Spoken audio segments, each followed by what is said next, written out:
চরবৃত্তির অভিযোগে দিল্লির সিলামপুর থেকে ধৃত মোহাম্মদ হারুনের সঙ্গে পাক দূতাবাসের বিদায়ী আধিকারিকের যোগ। দানিশের পরে উঠে এলো মোজাম্মেল হোসেনের নাম। দিল্লিতে নিযুক্ত পাক দূতাবাসের বিদায়ী আধিকারিক মোজাম্মেল হোসেনের নির্দেশে গুপ্তচর বৃত্তির অভিযোগ। ইতিমধ্যেই পাক দূতাবাস আধিকারিক মোজাম্মেল হোসেনকে ভারত ছাড়তে নির্দেশ দেওয়া হয়েছে। ভারতের অভ্যন্তরীণ সুরক্ষার সঙ্গে জড়িত গুরুত্বপূর্ণ তথ্য পাচারের অভিযোগ হারুনের বিরুদ্ধে। বারাণসী থেকে চরবৃত্তির অভিযোগে ধৃত তুফাইলের বিরুদ্ধেও ভারতের অভ্যন্তরীণ সুরক্ষার সঙ্গে জড়িত তথ্য পাচারের অভিযোগ।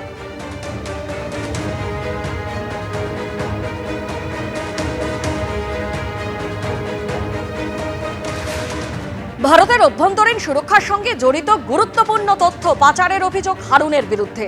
মোজাম্মেল হোসেনকে হারুন গুরুত্বপূর্ণ তথ্য পাচার করেছে বলে এটিএস সূত্রে খবর। হারুনের দুজন স্ত্রী জানিয়েছে তার পরিবার। এক স্ত্রী পাকিস্তানি, তার সঙ্গে দেখা করতে প্রায় পাকিস্তানে যেত হারুন। পেহেলগাঁও কাণ্ডের সময় সীমান্তের ওপারে থাকা স্ত্রীর সঙ্গে দেখা করার নামে পাকিস্তানে ছিল হারুন। খবর এটিএস সূত্রে। 5ই এপ্রিল পাকিস্তানে যায় হারুন, ফেরে 25শে এপ্রিল।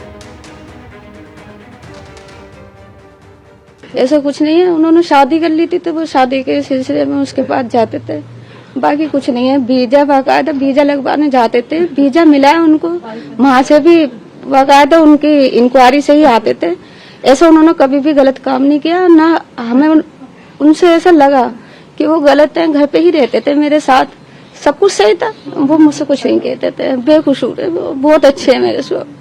পেহেলগাম ঘটনার পরিপ্রেক্ষিতে দেশের বিভিন্ন ইন্টেলিজেন্স ব্যুরোকে সক্রিয় করার নির্দেশ এসেছিল ভারত সরকারের তরফে। সেই মোতাবেক ইউপিএটিএস এর বড়সড় সাফল্য।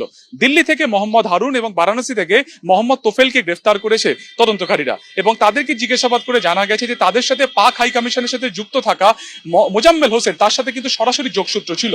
শুধুমাত্র তাই নয়, এই দুজনের মোবাইল ফোন থেকে দিল্লি এবং বারাণসীর গুরুত্বপূর্ণ জায়গার ভিডিও, ছবি এবং তথ্য ইতিমধ্যে উদ্ধার করা হয়েছে। তদন্তকারীরা যেটা বলছেন যে এই সমস্ত তথ্য তারা পাকিস্তানের কাছে পাঠিয়েছিল এই মোহাম্মদ হারুন এবং মোহাম্মদ তোফাইল। কি তাদের উদ্দেশ্য ছিল, কেন তারা পাক হাই কমিশনের সাথে যুক্ত থাকা কর্মীর সাথে যোগসূত্র রেখেছিলেন, পুরো বিষয়টি খতিয়ে দেখছে ইউপিএটিএস। ক্যামেরা সন্দীপ সাধুকের সঙ্গে সুকান্ত মুখোপাধ্যায়, এবিপি আনন্দ, কলকাতা।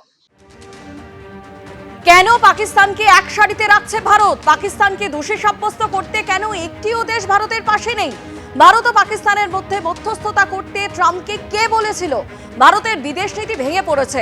ভারতের বিদেশ মন্ত্রী জয়শঙ্করকে আক্রমণ রাহুল গান্ধী। ভারতের বিদেশ মন্ত্রী জয়শঙ্করকে আক্রমণ রাহুল গান্ধীর। তিনি বলছেন যে কেন পাকিস্তানকে এক সারিতে রাখছে ভারত? পাকিস্তানকে দোষী সাব্যস্ত করতে কেন একটিও দেশ ভারতের পাশে নেই? ভারত ও পাকিস্তানের মধ্যে মধ্যস্থতা করতে ট্রাম্পকে কে বলেছিল? ভারতের বিদেশ নীতি ভেঙে পড়েছে, বিদেশ মন্ত্রীকে আক্রমণ করে বললেন রাহুল গান্ধী।